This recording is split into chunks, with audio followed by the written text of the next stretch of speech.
राधे राधे भक्तों, इस साल भादवा चौथ 12 अगस्त 2025 को मनाई जा रही है, यानी आज। ये भगवान गणेश को समर्पित एक मुख्य हिंदू त्यौहार है। धार्मिक मान्यताओं के अनुसार इस दिन व्रत रखने से भक्तों की सारी मनोकामनाएं पूर्ण हो जाती है।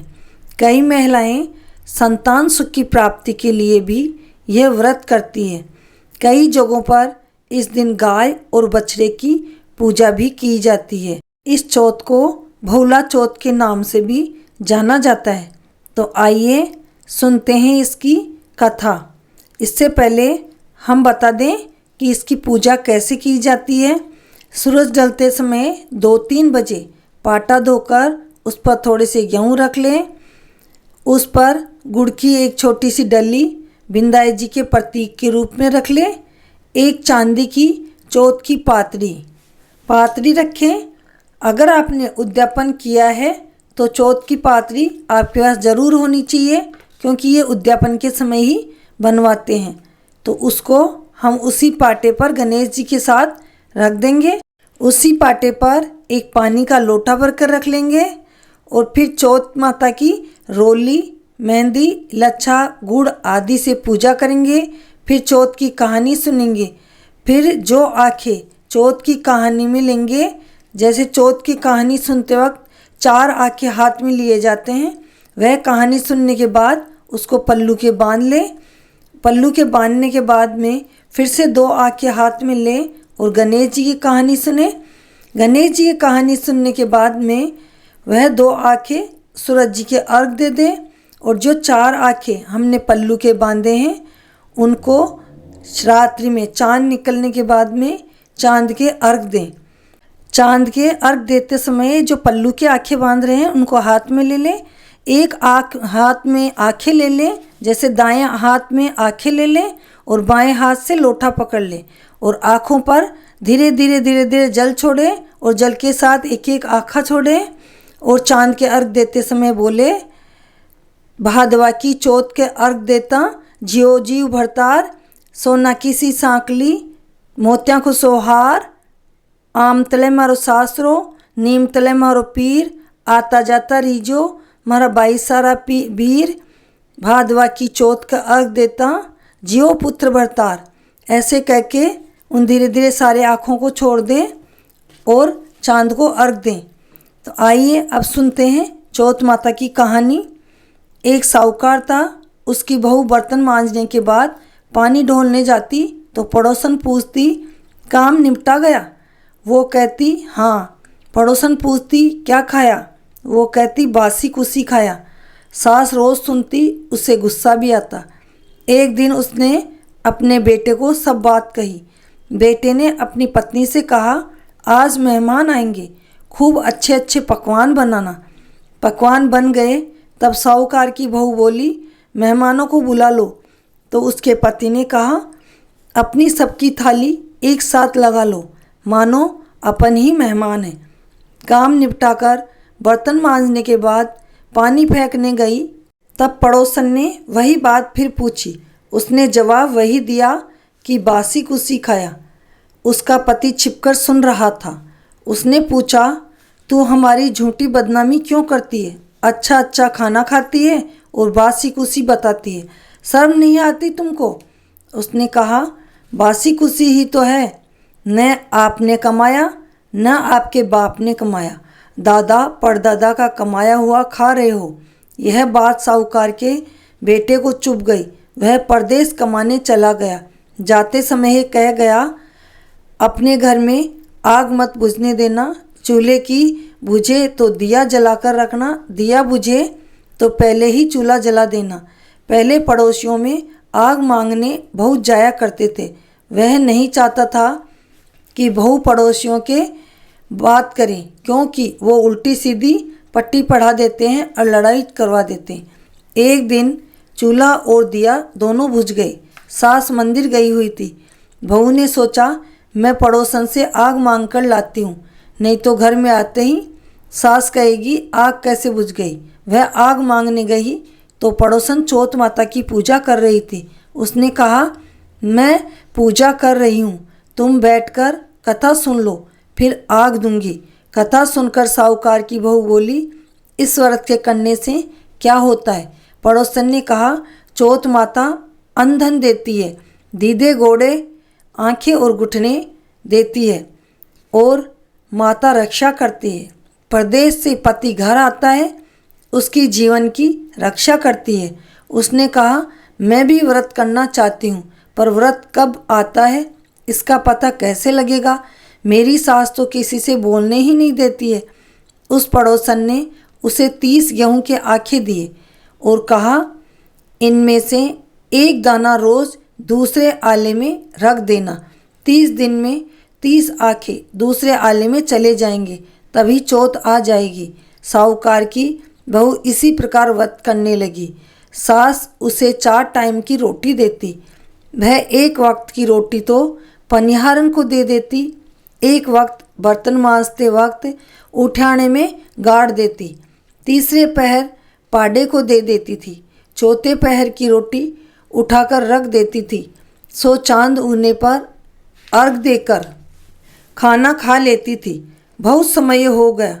एक दिन चौथ विधायक ने आपस में बात की कि इसका काम करना चाहिए, नहीं तो लोगों का विश्वास हम पर से उठ जाएगा।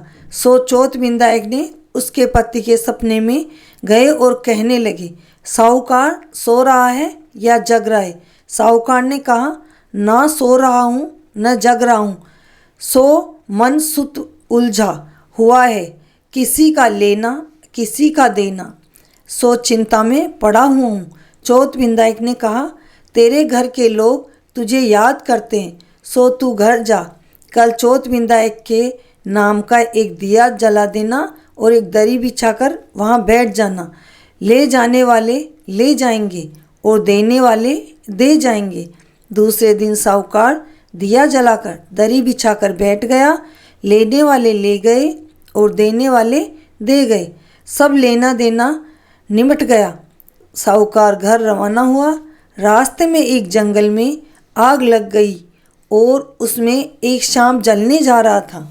साहूकार ने यह सब देखा तो एक लकड़ी से उसे उठाकर आग से बाहर निकाल लिया, परंतु वह सांप इस बात से खुश नहीं हुआ कि उसने उसकी जान बचाई है। वह कहने लगा, मैं तुझे खाऊंगा, तूने मुझे क्यों बचाया? मैं तो जानबूझकर मरना चाहता था। इस तरह रेंग रेंग कर चलने वाली जिंदगी से तंग आ गया था। साहूकार ने कहा, भैया मैं बहुत बरस के बाद अपनी माँ, बहन और पत्नी से मिलने जा रहा हूँ। आज उन लोगों से मिल लूँ, फिर रात को आकर डस लेना। उस सांप ने खाट पर नहीं चढ़ने की आन थी। उसने कहा, मैं खाट पर कैसे चढ़ूँगा? साहूकार ने कहा, मैं अपनी पत्नी की चोटी नीचे लटका दूंगा, जिसके सहारे तू चढ़ जाना। सांप ने कहा, ठीक है। साहूकार घर आया, अपनी माँ, बहन और पत्नी से मिला। मन में वह बहुत दुखी था, क्योंकि सांप आज ही रात उसे खा जाने वाला था। उसने पत्नी से कहा, अपने छत वाले कमरे की सीढ़ियों में से एक पर तुम बालू रेत बिछा देना, एक पर पानों की गड्डियाँ रख देना, एक पर फूल बिछा देना, एक पर इत्र फुलेल छिड़क देना, एक पर केसर केवड़ा रख देना, एक पर कच्चा दूध रख देना, वह एक ऊपर वाली सीढ़ी पर नमक रख देना। रात को सांप आया, खूब बालू रेत में लोटा, खूब पानों की गड्डियों में लोटा, खूब फूलों में लोटा, खूब इत्र फुलेल सूंघा, खूब केसर केवड़ा सूंघा, खूब खुश होकर दूध पिया। ये सभी चीज़ें सांप को बहुत पसंद होती है। फिर कहने लगा, साहूकार तूने मुझे सुख तो खूब दिया, पर मैं वचनों में बंधा आया हूँ, सो तुझे डसूंगा जरूर। आखिरी सीढ़ी पर चढ़ते ही उसके मुंह में नमक चला गया। सांप कहने लगा, अरे पापी, मुझे नमक खिलाकर नमक हरामी बनेगा, पर मैं तो वचनों से बंधा आया हूँ, सो डसूंगा जरूर।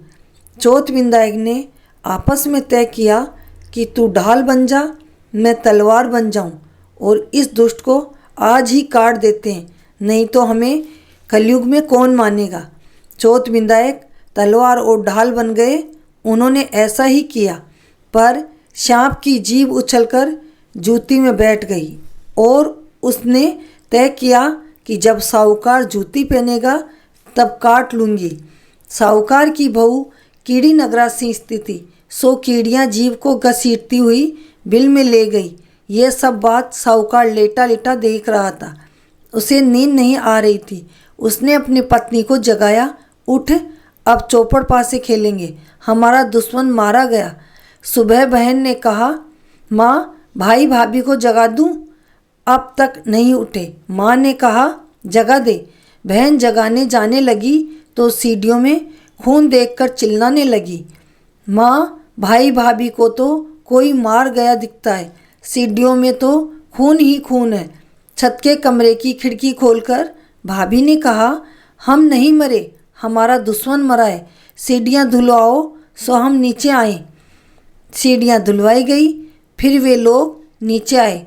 साहूकार ने माँ से पूछा, माँ अपने यहाँ चौथ बिंदाए का व्रत कौन करता है? रात को उन्होंने ही मेरी रक्षा की है। माँ ने कहा, कोई नहीं करता। साहूकार की बहू बोली, मैं करती थी। सास ने कहा, 4 टाइम तो रोटी खाती थी, फिर कब व्रत किया? उसने कहा, व्रत के दिन सुबह की रोटी पनिहारन को दे देती थी, दोपहर की रोटी ऊँठाने में गाड़ देती थी, तीसरे पहर की पाड़े को दे देती थी और रात को रोटी उठाकर रख देती थी, जो रात को चांद उगने पर अर्घ लगाकर खा लेती थी। सास ने पनिहारी से पूछा। उसने कहा, हाँ, हर माह चौथ को सुबह बहू मुझे रोटी देती थी। उठाने में खोदा तो सोने के चक्कर मिले, सोने के बड़े बड़े रोट बन गए। शाम को पाड़ा आया, उसने पूछा तो खिल खिल कर हंसा तो मोती झड़ने लगे। यह देख सास बहू के पैर में गिर पड़ी। हे बहू, आज तू व्रत न करती होती तो मेरा तो बेटा मर जाता। बहू सास के पैर में गिर पड़ी और कहने लगी, सासू जी पैर आप मत पड़ो, पैर तो मैं ही पड़ूंगी, क्योंकि पानी हमेशा सर से पैर तक ही आता है, पैर से सर पे नहीं जाता। हे चौथ माता, कहानी कहने सुनने व्रत करने वालों को इसी प्रकार जिसकी जो इच्छा हो सब देना, उसकी रक्षा करना। सास ने कहा, इस प्रकार चौथ की कहानी कहकर गणेश जी की कहानी कहना चाहिए, सूर्य पूजा करनी चाहिए, फिर चांदी की चौकी हाथ में लेकर अर्घ देना चाहिए और रात को चांद उगे तब दर्शन करके रोली चावल से पूजा करके चूरमा या जो भी मीठा आपने बनाया हो उसका चांद को जिमा कर अर्घ दें, बया निकाल कर खाना खाना चाहिए। बोलो चौथ माता की जय। आइए भक्तों, अब सुनते हैं गणेश जी की कहानी। एक बार की बात है, 2 व्यापारी 2 बैलगाड़ियों में अलग अलग सामान लादकर बेचने चले। एक ने गाड़ी में नमक और खार भरा तो दूसरे ने अपनी गाड़ी में मिश्री और मेवा भरा और बेचने के लिए हाट बाजार की ओर चल पड़े। राह में गणेश जी का मंदिर था। वहाँ से वे लोग निकलने लगे तो गणेश जी एक बालक का रूप बनाकर आए और मिश्री मेवा की गाड़ी वाले से कहा, तुम्हारी गाड़ी में क्या है? थोड़ा मुझे भी खाने को दे दो। गाड़ी वाले ने कहा, मेरी गाड़ी में तो नमक और खार है। गणेश जी ने कहा, ठीक है। दूसरी गाड़ी वाली से पूछा, तुम्हारी गाड़ी में क्या है? मजाक में उसने कह दिया, खांड खोपरा मिश्री मेवा है। गणेश जी ने कहा, मनसा जैसी दशा पूरे 20 बिस्वा, थोड़ा मुझे भी दे दो। उसने कहा, अपने आप जितना चाहो ले लो। गणेश जी गाड़ी में से खांड खोपरा और मिश्री मेवा निकालकर खाने लगे तो गाड़ी वाले ने सोचा, मेरी गाड़ी में तो नमक खार था, यह मिश्री मेवा खांड खोपरा कैसे निकल आया? उसने देखा कि पूरी गाड़ी खांड खोपरा मिश्री और मेवा से भरी हुई है। उधर दूसरी गाड़ी वाले की गाड़ी में खांड खोपरे की जगह नमक खार हो गया। वह समझ गया वह बालक साधारण बालक नहीं है, बालक को झूठ बोलने का फल है, यह अवश्य गणेश जी है। उसने जाकर गणेश जी के पैर पकड़ लिए और अपनी भूल की क्षमा मांगी। गणेश जी ने उसकी गाड़ी में भी खांड खोपरे मिश्री मेवा कर दिए। दोनों ने गणेश जी के मंदिर में आधी आधी गाड़ी मिश्री व मेवा की चढ़ाई। फिर गाड़ी लेकर गणेश जी की जय जयकार करते हुए चले गए। हे गणेश जी, जैसी कृपा नमक खार की गाड़ी वाले पर करी वैसी सब पर करना। कहानी कहने वाले, हुंकारा देने वाले सभी पर कृपा करना। सभी के घर रिद्धि सिद्धि से भरना और सबकी मनोकामना पूर्ण करना। बोलो गणेश जी महाराज जी की जय। आइए भक्तों, आपको एक और कहानी सुनाती हूँ चौथ माता की। भाद्रपद कृष्ण पक्ष की चौथ को बहुला चौथ भी कहते हैं। इस दिन पुत्रों की रक्षा के हेतु माताएं व्रत करती है। इस दिन माताएं गौ बछड़े का पूजन करती है। कहीं कहीं पाटे पर मिट्टी के गौ और सिंग बनाकर पूजन करती है। गाय का घी, दूध, दही, गेहूं और चावल नहीं खाते। कई लोग अलूणा भोजन करते हैं। तो आइए इसकी कथा सुनते हैं। एक धनी साहूकार ने तालाब खुदवाया। जितनी ही कोशिशों से भी जब जल नहीं आया, तब पंडितों से, तंत्र मंत्र के ज्ञाताओं से उपाय पूछा। किसी ने कहा, बड़े पुत्र या बड़े पोते की बलि दोगे तभी तालाब में पानी आएगा। तब साहूकार ने सोचा, पुत्र की बलि देने से बहू विधवा हो जाएगी और पोते बिना पिता के हो जाएंगे। बहू के 2 पुत्र हैं, एक की बलि दे देते हैं। बहू को मायके भेज दिया, बड़े पोते को रख लिया। एक दिन शुभ सायत में विधि विधान से पूजन कर पोते का बलिदान कर दिया। जनहित के लिए साहूकार का बलिदान रंग लाया। तालाब जल से परिपूर्ण हो गया। पोते को बलिदान करके साहूकार संताप के कारण बीमार हो गया। उधर बहू मायके में गाय गोरू लेकर जल पिलाने उसी तालाब पर आई। वहाँ एक बालक को मिट्टी में सना अचेत पड़ा देखकर घर ले आई। नहला धुलाकर उसने देखा कि वह उसके बड़े पुत्र की शक्ल सूरत देखकर बहुत स्नेह से उसे चूमने लगी। वह उसे भी पालने पोसने लगी। इधर साहूकार ने सोचा, बहू को मायके से बुलाऊं तो क्या मुख दिखाऊंगा। पूछेगी मेरा बड़ा लड़का कहाँ है तो क्या कहूँगा। सो न बुलाया। वर्ष भर बाद बहू स्वयं ही दोनों बच्चों के साथ स्वसर गृह पहुँच गई। उसके साथ 2 बच्चे देखकर सास ने पूछा, ये दूसरा बच्चा कौन है। तब उसने सब हाल कह सुनाया। तब सास ने भी सारा वृत्तांत बहू को बताया। बच्चे को बहू ने बहुला चौथ के दिन पाया था। इसी से बहुला चौथ को मनाया जाने लगा। तब सास ने कहा, हे बहू, हमने जनहित के कार्य के लिए इस बच्चे की बलि दे दी थी, लेकिन भगवान ने तेरी गोद सूनी नहीं करी, वापस भर दी। इस दिन सभी माताओं को, बहनों को ये बहुला चौथ करनी चाहिए। अपनी संतान की लंबी आयु के लिए और संतान प्राप्ति के लिए यह बहुला चौथ का व्रत जरूर करें। बोलो चौथ माता की जय। आइए भक्तों, एक और कहानी कहती हूँ आपको चौथ से जुड़ी हुई। एक साहूकार के 4 बेटे और 4 बहुएं थी। उनकी सास उन्हें उपवास व्रत कुछ भी नहीं करने देती थी। बहुओं ने अपने पतियों से कहा कि तुम अपनी माँ को पीहर छोड़ आओ, वे कुछ दिन वहाँ घूम फिर कर आ जाएगी। चौथ माता आने वाली है, हम व्रत करना चाहती है। सो उसके बेटों ने माँ से कहा कि माँ, मामा जी ने आपको बुलाया है, सो चलो। माँ खुशी खुशी अपने पीहर चल गई।